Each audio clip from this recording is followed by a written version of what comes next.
Myself, Dr. Mallikarjun S. Biradar, Assistant Professor in Mathematics, Government First Grade College, Maswakala. Now the ninth session is examples on Hamiltonian path, Hamiltonian cycle and Hamiltonian graph.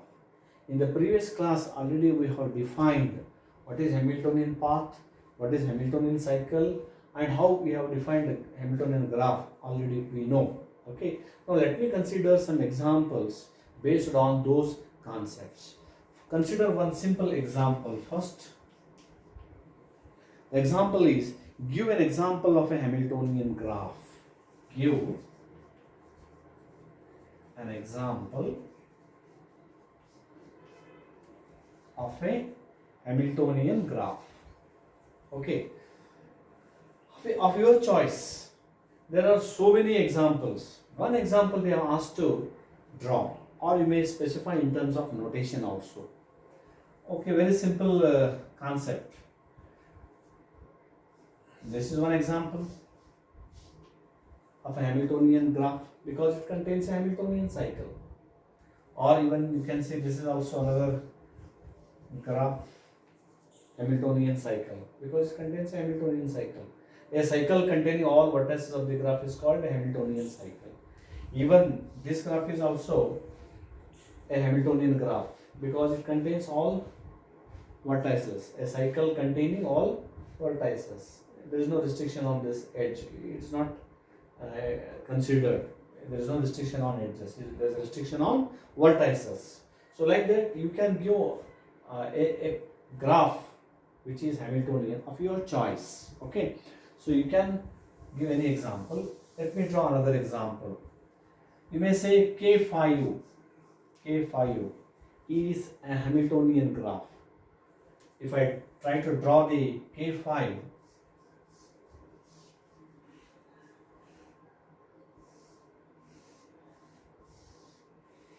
yes, this is the graph K phi. Okay.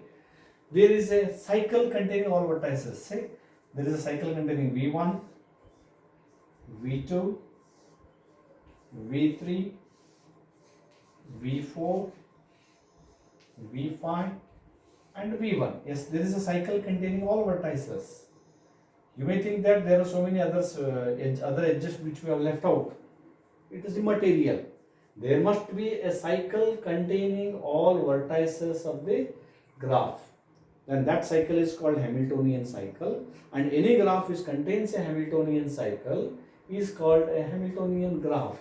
So this is one example of a Hamiltonian graph. Okay, right. If I ask you to give an example of a Hamiltonian path, give an example of a Hamiltonian path. You can say this is one example. This is one example of a Hamiltonian path. It is a path containing all vertices. Okay. Even you can say this is another example. Yes. Whether this graph contains a Hamiltonian path. Yes, we start at this vertex. Say U. There is a path containing all vertices of the graph. We have started at U and ended at V. There is a path containing all vertices of the graph. Say this is G1 and this is the graph G2. So G2 contains a Hamiltonian path. Okay. So it is immaterial about this edge. There is a path containing all vertices of the graph. So this is an example of a Hamiltonian path. Okay. So you can specify in this way, what is the Hamiltonian path? U to this vertex and this vertex and this vertex, and you have reached at V. Okay. Like that. Some other examples we will consider. Give an example of a graph. Give an example of a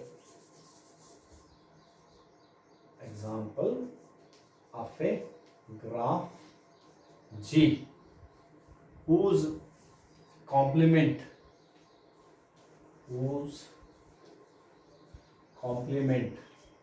that is G bar, is also give an example of a Hamiltonian graph. Which graph?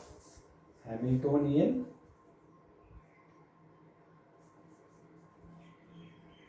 graph G, whose complement G bar is also Hamiltonian. Is also Hamiltonian. So G must be Hamiltonian and its complement must also be Hamiltonian. So such an example. So you know already what you mean by complement of a graph. If I consider the cycle C5, a cycle containing 5 vertices. Okay, 5 vertices. Say V1, V2, V3, V4, V5. Okay, this is a Hamiltonian graph because it contains a Hamiltonian cycle. And what is its complement? C5 complement, the complement of the graph C5. So complement of a graph is nothing but it contains same vertex set as that of the graph G. Same vertex set as that of the graph G. And two vertices are adjacent in G bar. If they are not adjacent in G, it implies V1, V2 they are adjacent, so you should not join. V1 and V3 they are not adjacent in G, so you have to join in the complement. Similarly, V1, V4 they are not adjacent, you have to join. Next, V2, V4 they are not adjacent, you have to join. Next, V2, V5 they are not adjacent, you have to join. Next, V3, V5 they are not adjacent, you have to join. I think the previous one, V4, V2, V4, V1 already go over. So this graph again, if I redraw, what happens? It will be same as that of the graph G. It will be like this one. If I redraw, it will be like this. It implies both are isomorphic graphs.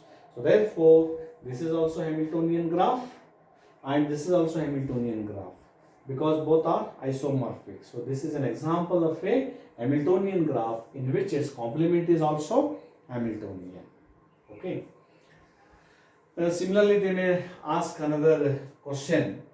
Give an example of a Hamiltonian path whose complement is also Hamiltonian. Hamiltonian path G, whose complement is also Hamiltonian path. Okay. So you have to give an example of a Hamiltonian path. And if you construct its complement, again it should be Hamiltonian. So one example is P4, a path with 4 vertices. A path with 4 vertices. Yes, this is a Hamiltonian path. This graph contains a Hamiltonian path. A path containing all vertices. What is its complement? Let me label the vertices V1, V2, V3, V4. If I try to draw its complement, P4 complement, it contains the same vertex set as that of the path P4, V1, V2, V3, V4. Okay. Now two vertices are adjacent in its complement if they are not adjacent in G. So P1, P2 should not join. P1, P3 you have to join. Okay. Then P1, P4 they are not adjacent in G, you have to join those two. Next, P2, P3 should not join. P2, P4 they are not adjacent, you have to join. P2, P4. Yes, over. Now if I redraw this, taking this edge like this edge like this, again if I rotate that one, it will be same as that of the graph. Okay. So therefore both are isomorphic. So here this contains a Hamiltonian path. Similarly, there is a Hamiltonian path containing all vertices of the graph. Okay. So therefore this is an example of a Hamiltonian path in which its complement is also containing a Hamiltonian path. Okay. So in this way, if they ask in the examination to give such examples, you must be able to answer. Okay. Let me consider some more examples. Some more examples, of course. Some other examples on these concepts. Show that every Hamiltonian graph has no cut vertices. What is the question? Show that every Hamiltonian graph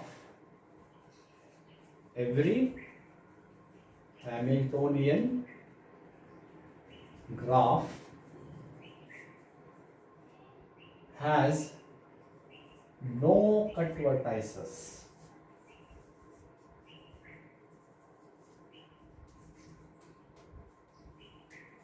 No cut vertices. You know already what is a cut vertex, and I don't want to repeat once again. So you have to show every Hamiltonian graph does not contain any cut vertex. Okay. How to prove or how to show the result? Very simple. What do you mean by Hamiltonian graph? A graph is said to be Hamiltonian graph if it contains a Hamiltonian cycle. Okay. Hamiltonian cycle. What do you mean by Hamiltonian cycle? A cycle containing all vertices of the graph. It implies there is a cycle of this kind. Any number of vertices.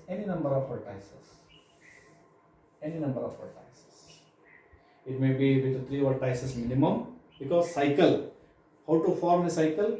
So to form a cycle, minimum number of vertices we require is 3. So either you may get C3 or C4 or C5 or C6 like that, Cn, where n is greater than or equal to 3. Okay. So when there is a cycle, C, if I delete any vertex of the cycle, still it is connected. So therefore, when C minus 1 vertex V, when C minus V is still connected, it implies there is no cut vertex at all. So therefore, every Hamiltonian graph has no cut vertex. So very simple proof. What you have to do? When it is given a Hamiltonian graph, definitely that graph contains a Hamiltonian cycle. When there is a Hamiltonian cycle, if I delete any vertex of the cycle, even though it is connected, it implies there is no cut vertex at all. What do you mean by cut vertex? A vertex is said to be a cut vertex if its removal from G results in a disconnected graph. But if we delete any one vertex of this cycle, still we are getting a connected graph. It implies the Hamiltonian graph has no cut vertex. So this is a simple proof we have proved. Okay. Let me consider some other examples. Show that every Hamiltonian graph is 2 connected. Show that every Hamiltonian graph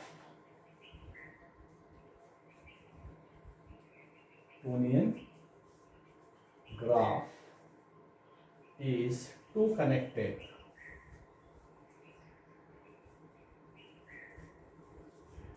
You know already 1 connected, 2 connected, 3 connected. If its vertex connectivity kappa z is greater than or equal to 2, then it is called 2 connected graph. When the vertex connectivity at a graph is 2 or greater than 2, then it is called a 2 connected graph. It implies minimum 2 vertices we need to delete. Then you may get a disconnected graph. So it is called a 2 connected graph. Okay. So show that every Hamiltonian graph is 2 connected. Now how to prove this one? Again, as we have discussed in the previous example, that what it suggested in the previous example, every Hamiltonian graph has no cut vertex. Every Hamiltonian graph has no cut vertex. If there is a cut vertex, in the graph, then the vertex connectivity of that graph is 1. Okay. When there is a cut vertex, then the vertex connectivity of that graph would be 1. When there is no cut vertex, then it implies the vertex connectivity of that graph is not 1, it is greater than or equal to 2. It implies It is a two connected graph. So whenever compass is greater or equal to 2, then that graph is called a two connected graph. So therefore, every Hamiltonian graph is two connected. Very simple proof. Very simple. Now, another example. Give an example of a Hamiltonian, a non-Hamiltonian graph which has a Hamiltonian path. Implies you have to give one example of a Hamiltonian, non-Hamiltonian graph. Means graph should be non-Hamiltonian. Graph should be non-Hamiltonian, but it must contain a Hamiltonian path. Give an example of a non-Hamiltonian graph which contains a Hamiltonian path. So you may guess what would be the graph according to your choice. That's why I said graph theory always make you to think. So this is how it's very interesting subject. Okay, let me consider one example. Of course you can consider any example of your choice. Okay, I have considered one example. Okay, this is one example. Is it Hamiltonian? First we think, what do you mean by Hamiltonian graph? There must be a cycle containing all vertices of the graph. Even if I start at U like this, if I reach this vertex, of course you are reaching the starting point, but you have neglected this vertex. There must be a cycle containing all vertices of the graph. If I start my journey and if I trace in this way, of course you have ended with a vertex where you have started, but you are neglecting this. You are not allowed to neglect any vertex. Okay, there must be a cycle containing all vertices. Okay, even if you start like this, okay, even if you start like this, you are reaching there. Is it possible to come back? No. So there is no cycle at all. So therefore, this is an example of a non-Hamiltonian graph. This is an example of a non-Hamiltonian graph. But is there any Hamiltonian path? Let me label the vertices V. Okay. Yes, V1. Next, we may take V2. Next, you may take V3. Okay, let me start with this vertex. Therefore, there must be a path. Says V1, next V2, next V3, next V4, next V5. Yes, there is a path. There is a path containing all vertices. So that path is called a Hamiltonian path. That is V1, next V2, next V3, next V4, then we reach at V5. So starting point is different, ending point is different. So it is called a spanning path containing all vertices of the graph. So therefore this path is called a Hamiltonian path. Okay, so this is how we have given one example of a non-Hamiltonian graph which contains a Hamiltonian path. Okay, so you may say this as K23. Okay, it is K23. How to draw K23? K23. Two vertices at the top and three vertices at the bottom. So this vertex must be adjacent with all other vertices. Similarly, this vertex must be adjacent with all other vertices. If I pull this, what happens? If I redraw this here, then joining every vertex with this, both are one and the same. So this is an example of K23. So K23 is a non-Hamiltonian graph, but it contains a Hamiltonian path. Okay. So these are the few examples we have considered to clarify the concept of a Hamiltonian path, Hamiltonian cycle and Hamiltonian graph. So in the next class, we consider some examples which are either Eulerian or Hamiltonian. One is Eulerian, may not be Hamiltonian. Both may be Eulerian as well as Hamiltonian, or it may not be Eulerian but it may be Hamiltonian, or it may be Eulerian, it may not be Eulerian, it may not be Hamiltonian. So such examples we consider in the next class. With this we conclude today's lecture. Thank you.